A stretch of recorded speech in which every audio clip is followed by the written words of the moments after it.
Salut. Salut. Qui dans vidéo déjà, oui. Salut, salut. Salut, salut à tous. Boni bino. Boza malamu. Bonne année, bonne année, bonne année. Joyeux Noël à tous. Ezanga bongo ya bino la sirène dona. Naiko souhaiter bino bongo ba bonne année.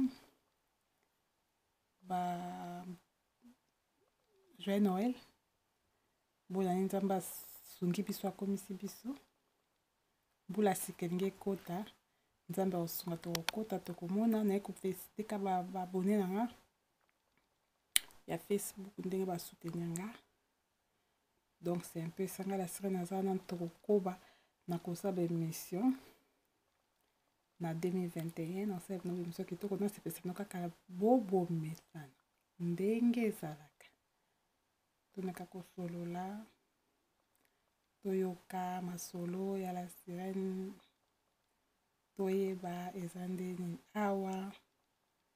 Donc yango wana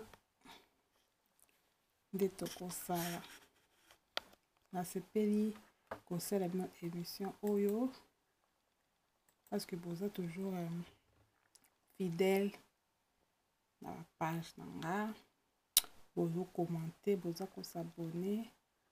Merci na bino pour la fidélité wana, franchement ya onde na kopesa merci pour na année to comme na suka ba thème ezali